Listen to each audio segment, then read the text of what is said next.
Bonjour à tous, bienvenue sur Amel et ses robots. Aujourd'hui, je vous présente la délicieuse recette des fameux gâteaux Lotus. Vous savez, les gâteaux Lotus à la frangipane et avec un peu de pointe d'abricot, c'est juste un délice. Là, je l'ai fait sous forme de tarte, mais vous pouvez très bien la faire sous forme individuelle si vous avez les moules. Alors, je vous dis, place à la recette. Je commence par ma pâte sablée, donc je prends 140 g de beurre que j'ai coupé en morceaux. Je le verse dans le Thermomix. J'y ajoute 100 g de sucre en poudre.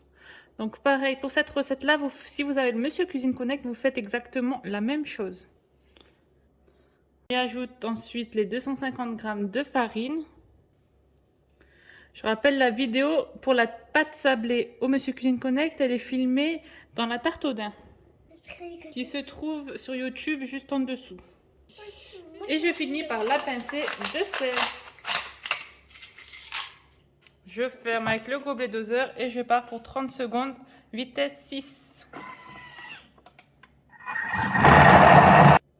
Voici ce que l'on obtient et j'y ajoute à ça un œuf. Tac. Et je refais la même chose, je ferme avec le gobelet doseur et je repars 30 secondes, pareil, vitesse 6. Voilà, voici la pâte que vous obtenez. Elle se tient dans la main. Vous voyez, ça forme une boule. C'est ma pâte dans un sac de congélation que je mets soit 2 heures au frigo, soit 30 minutes au congélateur. J'ai sorti ma pâte du frigo, donc vous voyez, elle est beaucoup plus compacte. Je la mets sur du papier cuisson, c'est pour faciliter l'étalage de la pâte. Ensuite, je la recouvre d'un autre papier cuisson et je vais l'étaler à l'aide de mon rouleau pâtissier. Voilà, l'étaler, moi je trouve que c'est vraiment ce qu'il y a de plus dur à faire. Donc vous commencez par appuyer, à l'affaisser un peu à l'aide de votre rouleau, sans pour l'étaler. Voilà, on appuie en longueur et en largeur. Il faut vraiment essayer d'étaler au maximum et ensuite après on va rouler comme ça. D'abord je commence par l'aplatir parce que c'est vraiment dur. Et ensuite on va rouler pour bien avoir la forme de notre cercle pâtissier. Dès que vous sortez votre pâte du frigo, vous préchauffez votre four à 210 degrés. Donc voilà, je me réfère à mon moule. Donc je sais que voilà, il y a de la pâte à côté, donc on est bon. Je peux enlever le papier sulfurisé. Hop, je prends mon moule. Donc je fais la taille. Si vous avez après un moule à tarte, voilà, vous faites pareil avec votre moule. Vous faites à peu près la taille. Et ensuite, vous le mettez au fond. Et le surplus, vous l'enlevez. On va s'en servir pour faire nos bordures. Voilà, j'ai mon fond de tarte ici. Et ensuite, avec le reste de ma pâte, je viens encore l'étaler. Donc, à l'aide de mon papier de cuisson. Pareil, j'étale ça bien plat.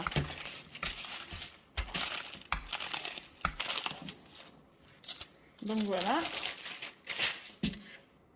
Et à l'aide de ma raclette, je viens faire les côtés. Donc, je coupe des languettes de la taille, de la hauteur de mon moule. Donc pareil, si vous n'avez pas cette raclette, vous utilisez un couteau ou une roulette à pizza. Donc tac, j'enlève les bords. Pareil ici. Et je fais une petite coupe comme c'est trop grand, pour pas qu'elle se casse. Et je la ramasse délicatement.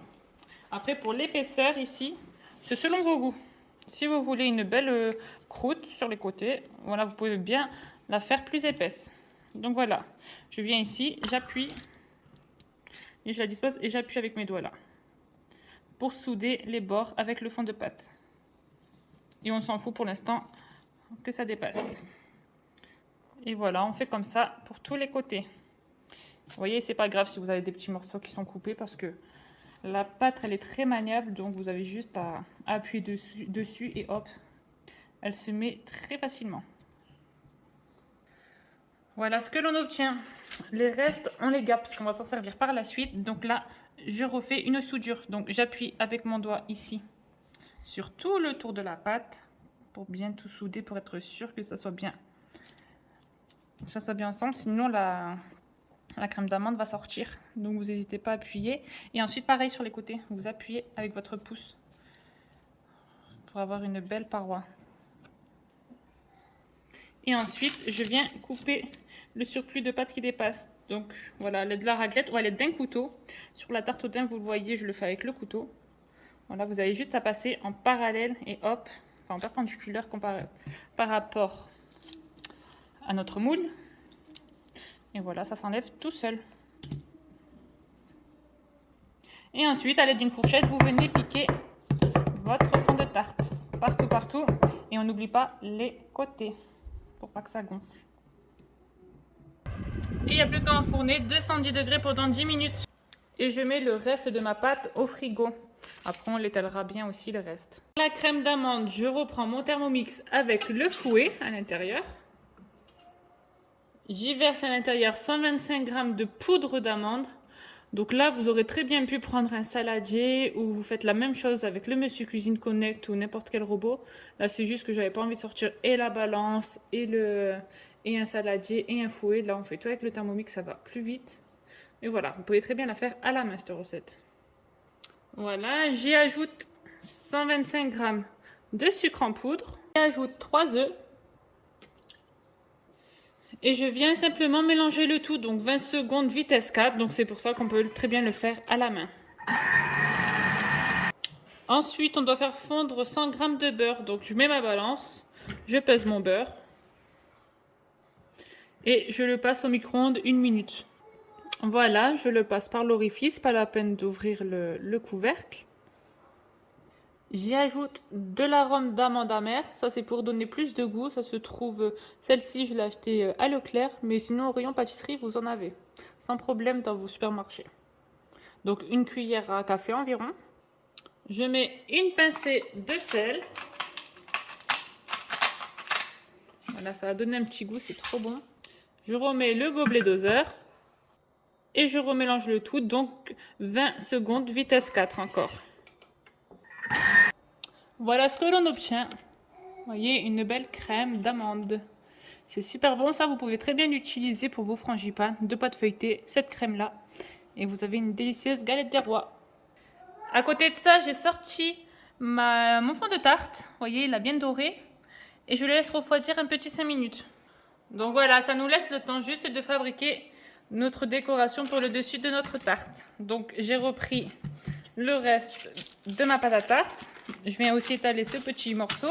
Donc voilà, hein, juste on étale à l'aide du rouleau pâtissier. Donc voilà, je reprends ma raclette et je fais des petites languettes pareil.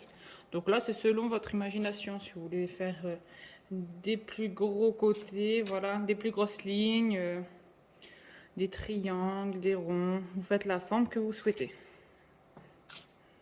Donc, voilà, et tout de suite après, je reprends ma tarte et je viens la badigeonner de confiture d'abricot.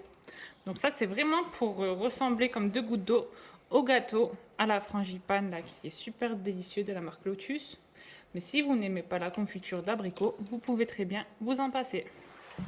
Donc on fait ça partout. Voilà ce que l'on obtient. Et maintenant, je viens verser ma crème d'amande. Hop.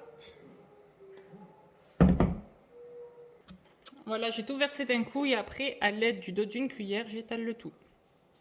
Et voilà, ensuite je reprends les languettes qu'on avait coupées précédemment et je les dispose sur ma tarte.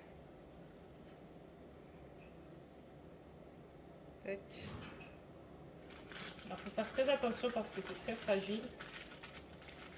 Ça a tendance à se couper. Donc on essaye d'aller vite. Donc voilà ce que l'on obtient. C'est pas très joli mais on s'en fiche un peu parce qu'on va le couvrir d'un glaçage blanc donc ça ne se verra plus. Et voilà, on repart au four à 180 pendant 20 minutes. Donc voilà ce que l'on obtient après les 20 minutes de cuisson au four. Donc voilà, après l'avoir laissé refroidir 10 minutes, je prends du fondant blanc. Ça se trouve aussi au rayon pâtisserie. Donc vous suivez les consignes, ils vous disent de le faire tremper 5 minutes dans de l'eau chaude. Pas bouillante mais de l'eau chaude. Ensuite, à l'aide de ma cuillère, je viens le déverser sur les lamelles qu'on avait mis tout à l'heure. Voilà, on va tout mettre en blanc. Voilà, avec une cuillère. Voilà, vous avez juste à étaler la préparation. Et voilà, c'est terminé pour cette recette. Donc là, on l'a fait sous forme de tarte, mais vous pouvez très bien la faire sous forme individuelle pour vraiment ressembler à ces fameux gâteaux Lotus aux amandes qui sont super bons. C'est vraiment le même goût, c'est juste que moi, j'ai pas les moules adéquats pour la réaliser. Donc voilà, vous la laissez refroidir 3 heures, histoire qu'elle refroidisse bien. N'oubliez pas de liker et de vous abonner à ma chaîne et je vous dis à très vite pour de nouvelles recettes. Bisous!